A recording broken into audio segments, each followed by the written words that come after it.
Have you ever had the feeling that someone was watching your thoughts? Not from the outside, but from inside your own head? That's how it all started for me. A seemingly ordinary case, 3 missing patients. But what I found, following the clues, was something that defies all logic. There are things that aren't written in reports, and memories that are hidden even from those who live them. I'm Katherine, a forensic investigator specializing in psychological cases. And this is one of the stories that has most affected me. I often say that every mystery begins with the wrong question, and mine was simple. How far can a psychologist go to cure someone? His name was Adrien Leclerc, brilliant, respected, but there was something about him that made me suspicious. Something in his eyes, as if he saw more than he should, as if he could read what even I didn't want to remember.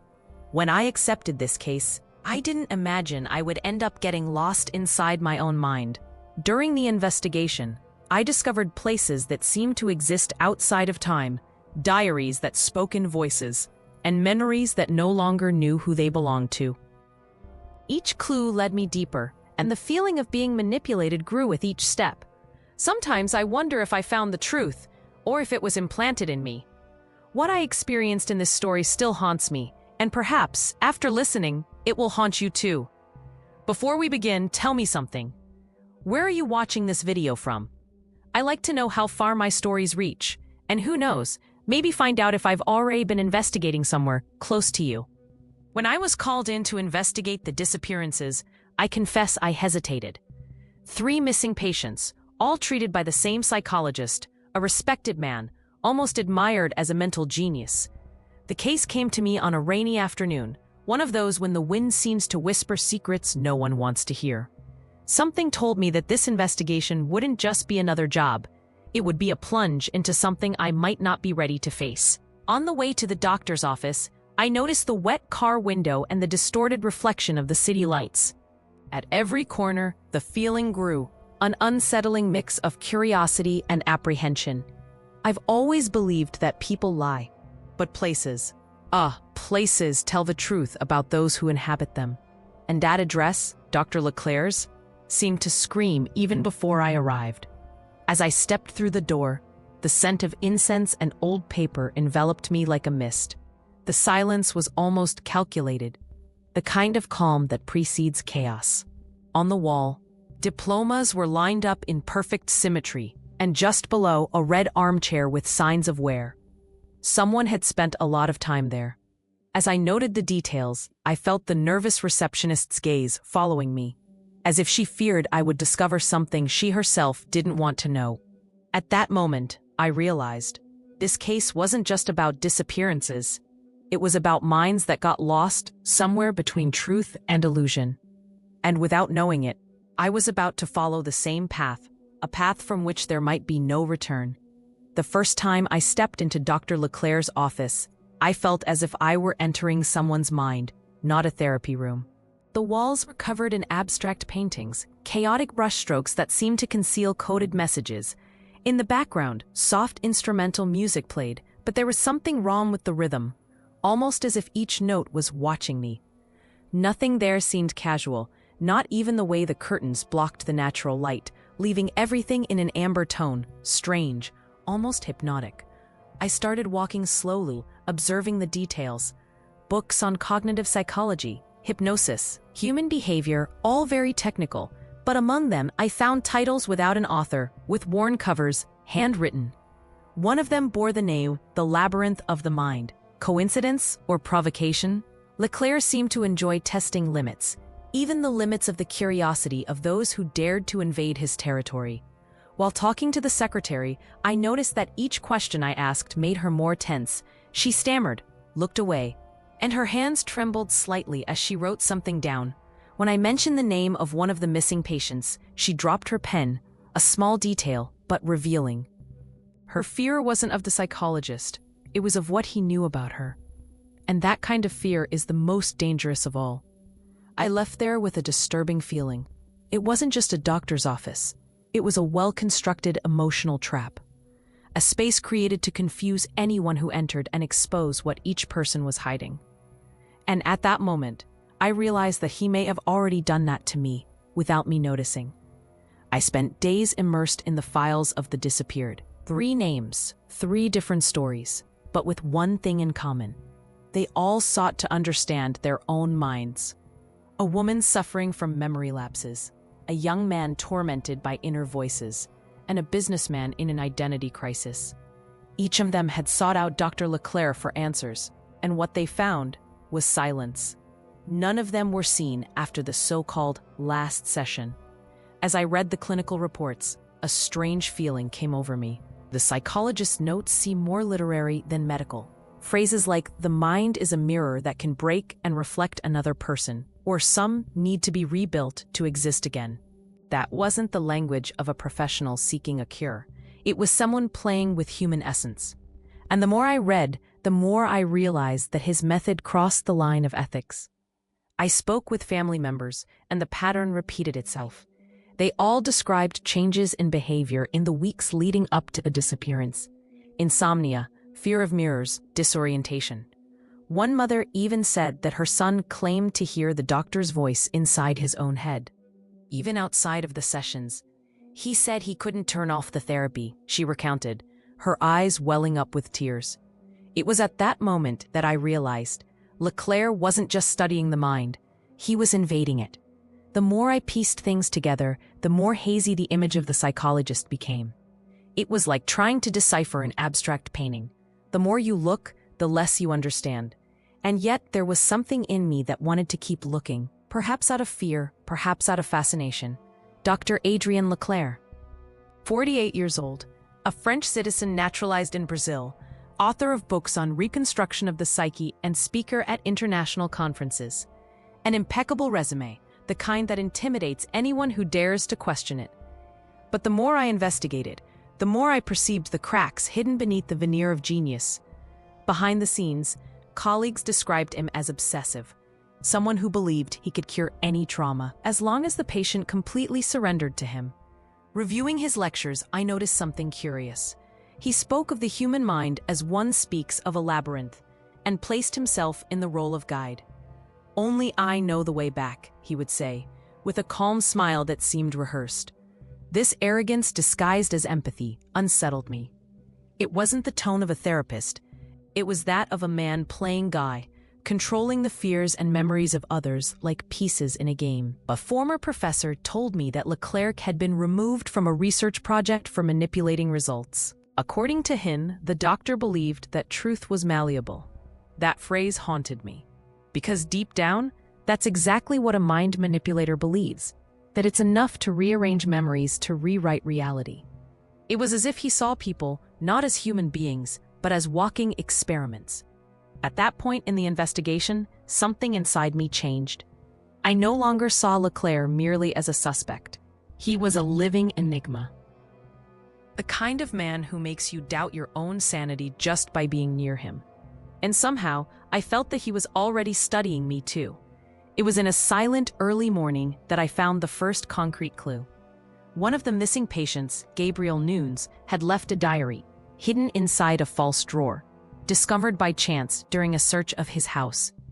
The pages were stained, some torn, but what caught my attention most were the words repeated like a mantra. The labyrinth without exit, the voices know the way. It wasn't just a venting, it seemed like a code, a cry for help, disguised as poetry.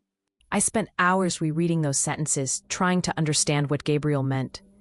He described sessions that made him lose track of time, and places that only existed when he closed his eyes. He said he heard a countdown during hypnosis, and at the end, woken up in another place. The notes ended abruptly, as if he had been interrupted. It was there that I first felt the psychological weight of this case. We weren't dealing with ordinary disappearances, but with someone playing with the boundaries of consciousness. I took the diary for analysis and noticed something even more disturbing.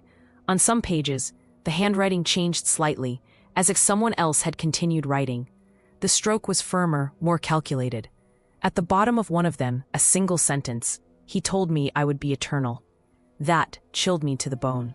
Eternity, when spoken by someone who has disappeared, sounds like a sentence, not a promise. That night, I closed the diary, but the words kept echoing in my head. It was as if Gabriel was still trying to guide me through his memories, or trap me within them. And strangely, I felt that the first step into the labyrinth had just been taken. Interviews with Leclerc's colleagues were a real puzzle. They all seemed rehearsed, as if reciting a memorized script. They spoke of him with exaggerated admiration, but their pauses betrayed their discomfort. A brilliant man, they said. Dedicated, kind, meticulous. Still, no one could explain why the office was empty on Thursday evenings, a time reserved for the mysterious integration sessions which were not recorded in any official records. I remember an assistant, too young to hide his fear, who stammered when mentioning something about patients coming back different. When I asked for details, he swallowed hard and looked away, as if afraid of waking up from an old nightmare. Another, more experienced employee tried to disguise it, but his hands trembled as he spoke of cognitive tests that had never been approved by any ethics committee. It was as if everyone knew, but preferred silence to becoming the next experiment. What was most curious was noticing the contrast between his words and his behavior. While his words praised the doctor, his eyes said something else: terror. A deep, almost instinctive fear, the kind that comes from someone who has already surpassed the limits of the human mind. It was the kind of fear that doesn't stem from a physical threat, but from the feeling of being faced with something impossible to comprehend. And I know this kind of fear well. It doesn't warn you, it just settles in. I left the interviews with an uncomfortable certainty. Leclerc didn't work alone. There was a protection system, a web of loyalties and secrets. And the more I tried to pull a thread, the more I realized the fabric was too dense to be easily torn. It was by chance that I found the recording. A forgotten pen drive at the bottom of a drawer in the doctor's office, hidden among clinical reports and old bills. The file had no name, only a sequence of numbers, as if anonymity itself were part of the code. When I opened it, I heard Leclerc's calm voice, that almost hypnotic intonation I had heard in videos of his lectures.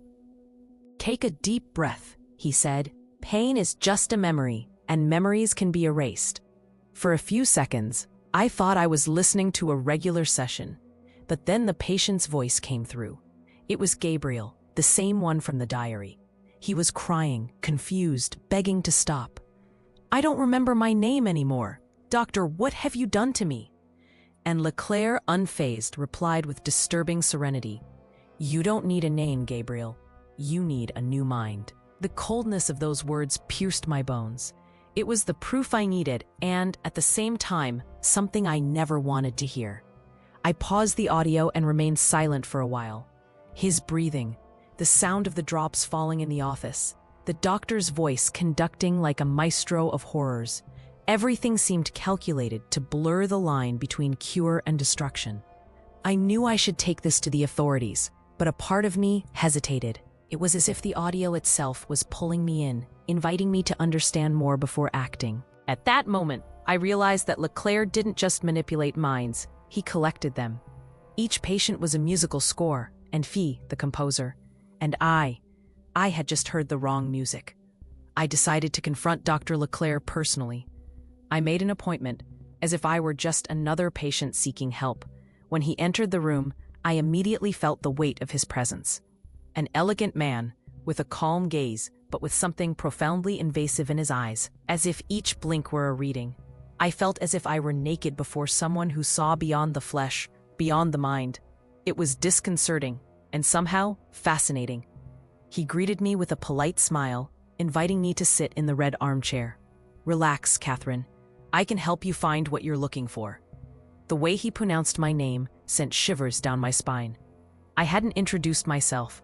I maintained my composure, feigning calm while he observed me with surgical precision. "The problem with the human mind," he said, "is believing it controls what it feels." Each word seemed carefully chosen to test me or disarm me. I spoke with him for 37 minutes, but I confess I don't remember all the details. At one point, I felt a slight dizziness, as if time had folded in on itself. His voice faded, and when I came to, I realized he was smiling again, a smile of someone who knows he has won. I left the office without understanding whether I had been interviewed or hypnotized.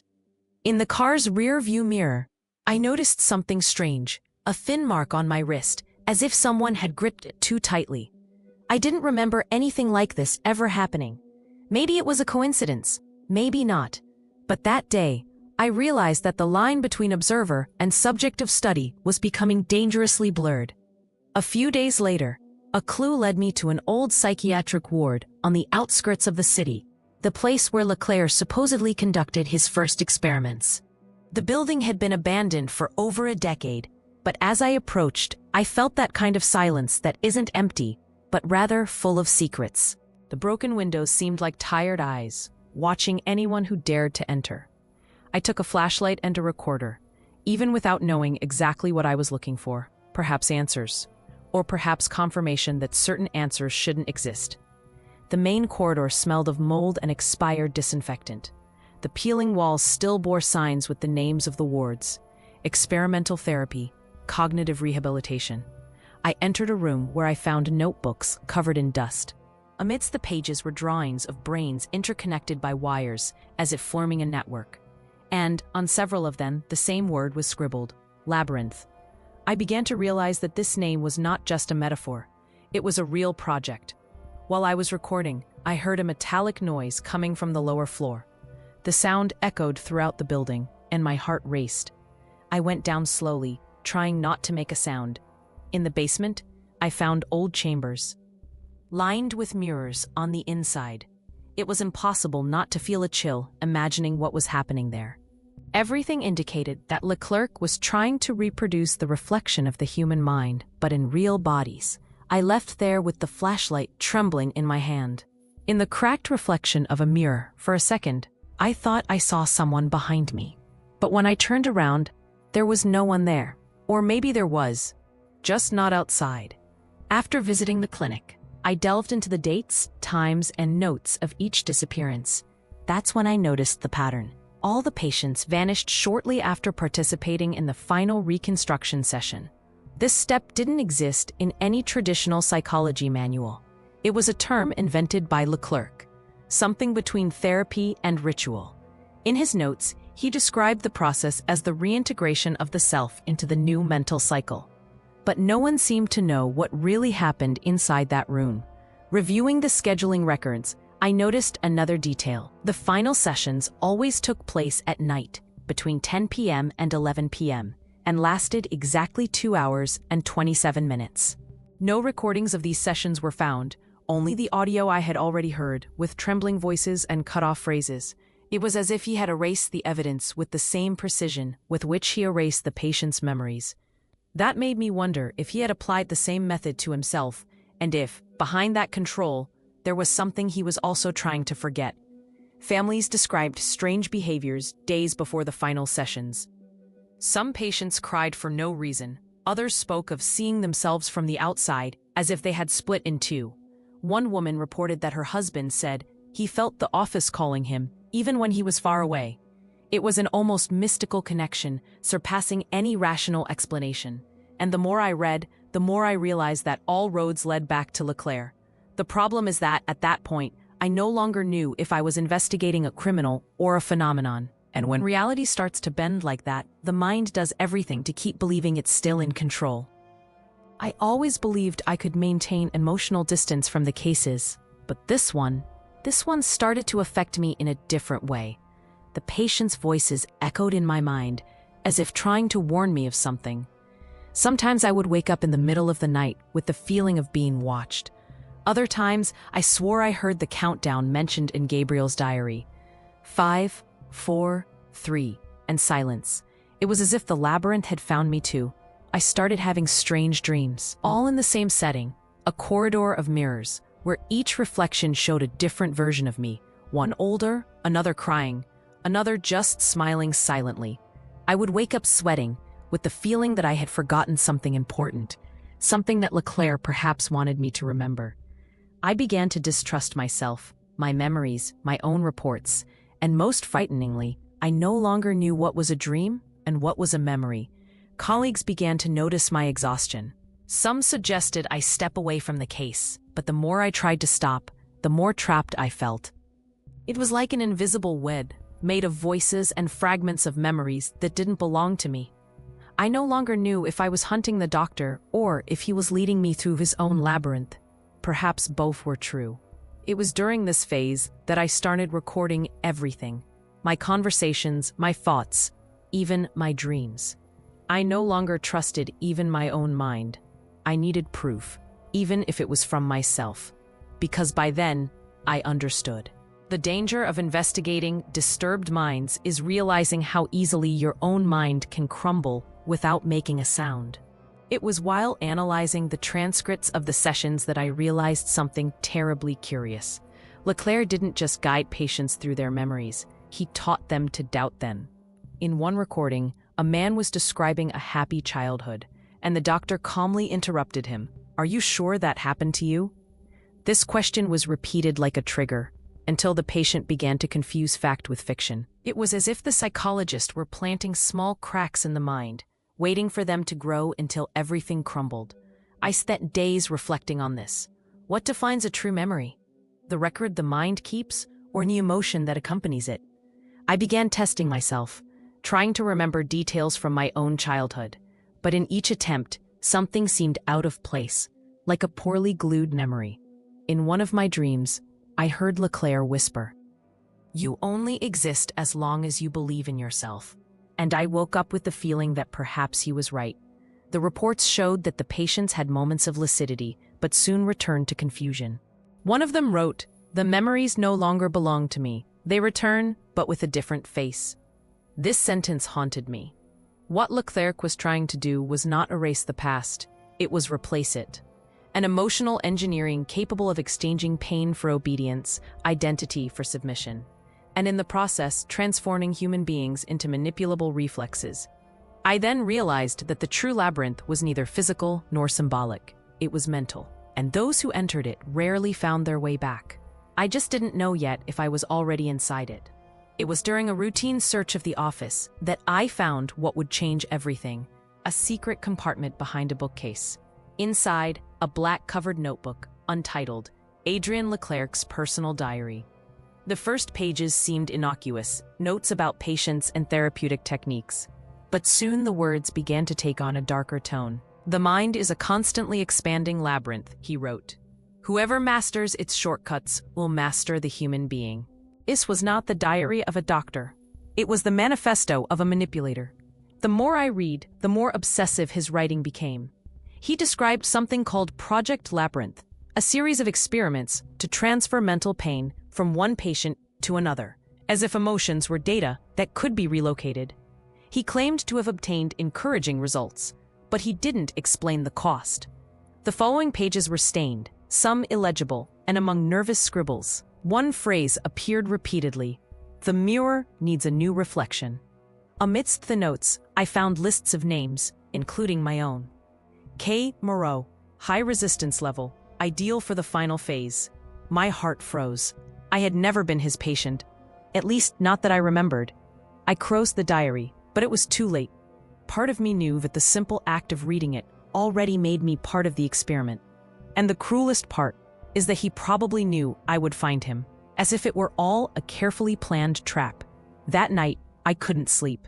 Every word in the diary pulsed in my mind like a reminder that the line between investigating and being investigated had already been erased. And deep down, I feared that the diary wasn't just a record, but an invitation. It was on a rainy morning that she appeared, a woman with a tired but firm gaze, as if she had already fought against something invisible. Her name was Helena Duarte, a former patient of Leclerc. She said she had narrowly escaped one of the experiments of Project Labyrinth. At first, I thought she was just another traumatized person seeking attention.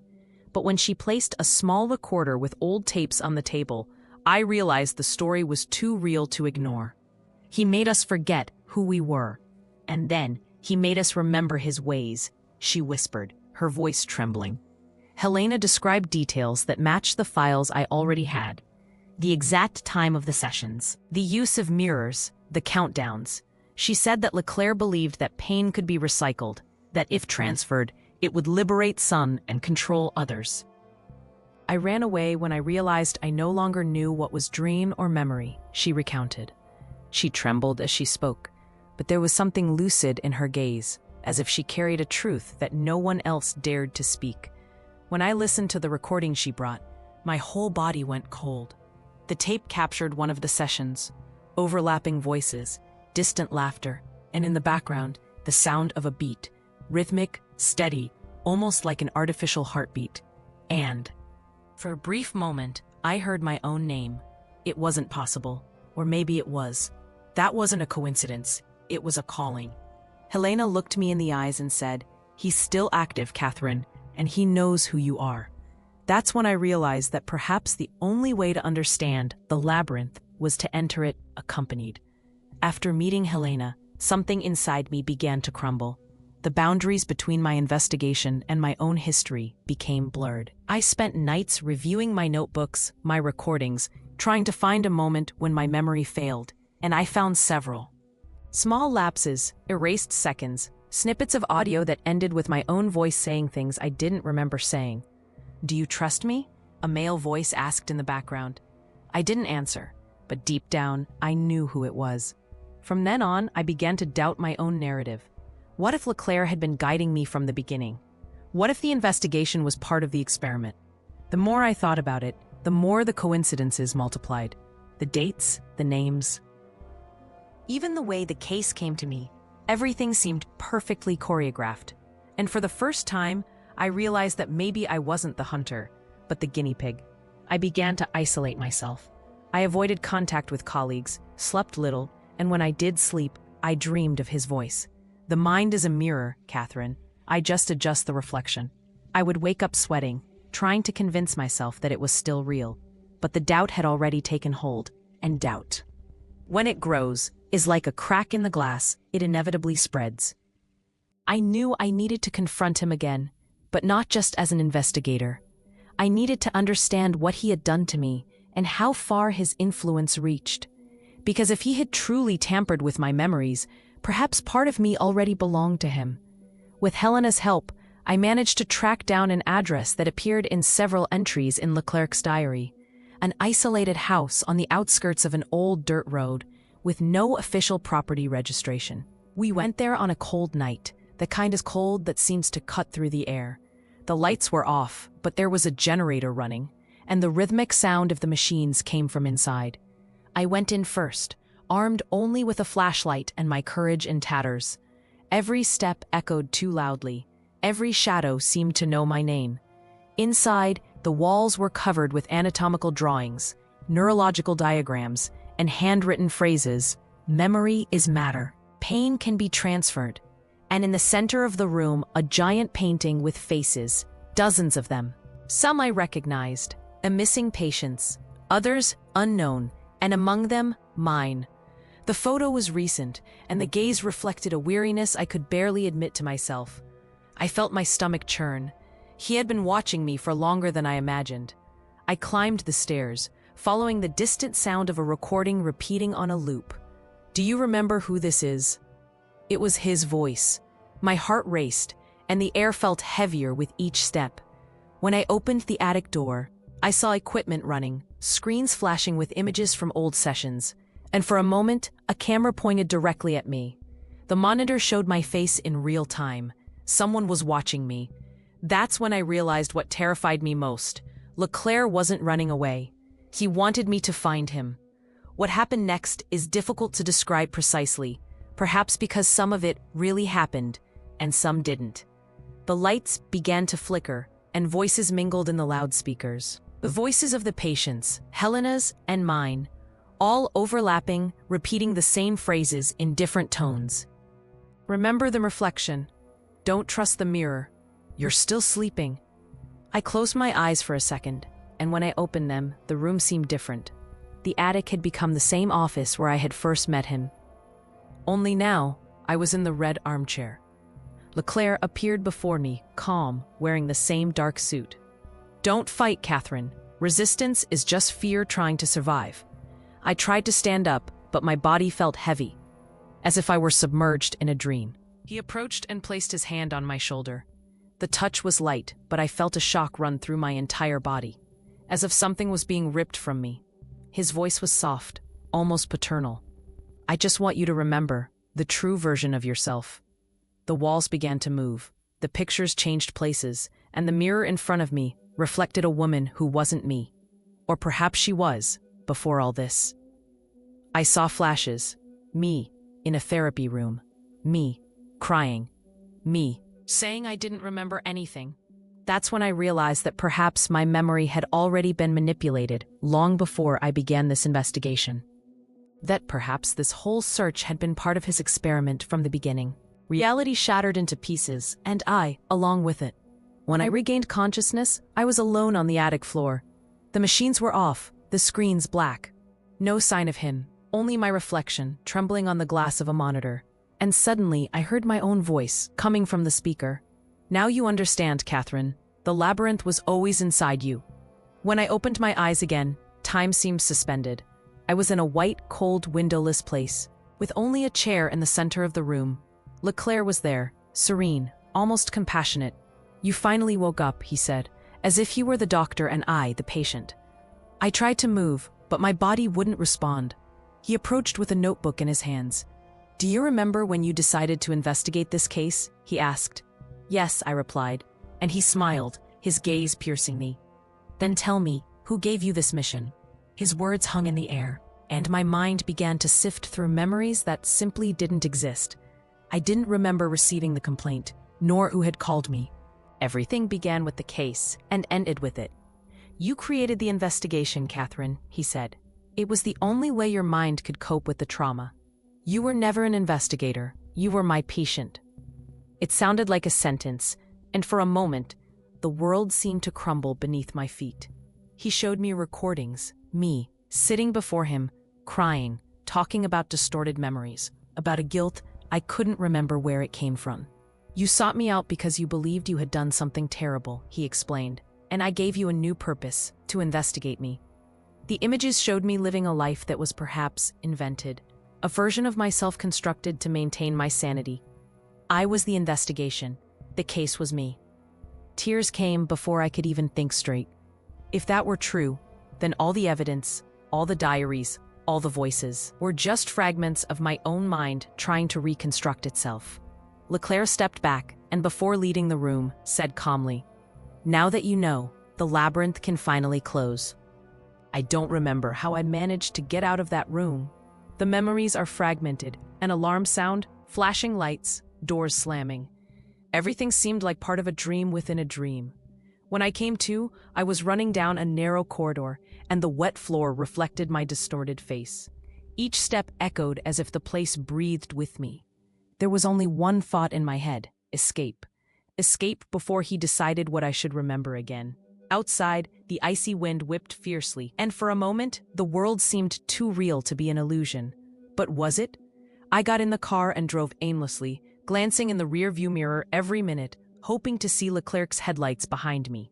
The road was long, empty, almost endless, a labyrinth traced in the asphalt.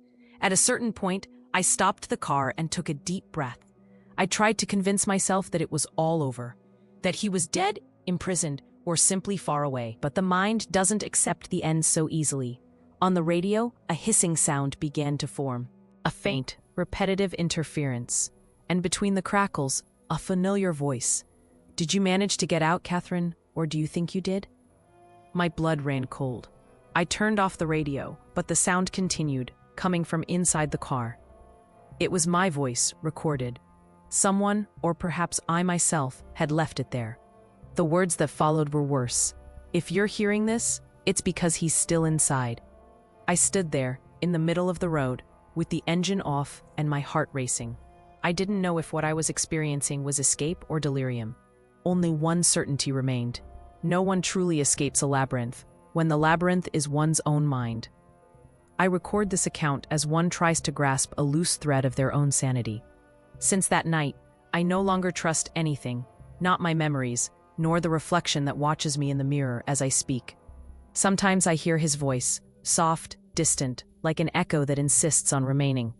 "Are you still there, Katherine?" he asks. And I answer in silence, trying to convince myself that yes, I am. That I am still real. That I am still me. But am I? In recent days, people have been sending me anonymous messages. Some say they've dreamed about me. Others claim to have been Leclerc's patients. They all described the same place, a white room, a clock without hands, and a voice whispering the same countdown, 5, 4, 3. I don't know if it's a coincidence or if something bigger is happening. I only know that the labyrinth seems to expand, even after everything. Sometimes I find myself thinking that maybe Leclerc never existed. Maybe he was just the personification of everything I tried to forget, a mirror of the darkest parts of myself. Other times I feel he's nearby, watching, waiting for the right moment to start all over again. And honestly, I don't know which of the two possibilities scares me more anymore. If this story reaches you, know that I'm still trying to understand what's real. Maybe I'm still trapped. Maybe I never left. And if one day you hear a voice calling your name, don't answer immediately. The labyrinth may have chosen the next reflection. You know, after that incident, I learned that danger doesn't always come from those who want to hurt us, but from those who claim to want to heal us. The human mind is a territory as vast as it is treacherous, and sometimes the enemy we try to find out there is merely reflected on the other side of the mirror. Every thought, every memory can be a trap disguised as truth, and deep down, perhaps we all live within our own labyrinths, trying to understand where fear ends and reason begins. Leclerc made me see something I've never been able to forget. The mind can be rewritten but never completely erased. There's always a fragment, an echo, a small voice whispering what we try to hide. That's why I keep recording, investigating, searching for answers, not just for others, but for myself. Because understanding the mysteries of others is sometimes the only way to avoid getting lost in our own. If you've made it this far, you might identify with something in this story, a confused memory, a strange dream, that feeling of déjà vu that keeps coming back. Be careful what your mind tries to hide. Sometimes forgetting is just another way of remembering. And if you want to continue following me on these investigations, between the real and the inexplicable, subscribe to the channel and turn on notifications. There are still many cases waiting to be solved, and perhaps the next one is closer to you than you imagine.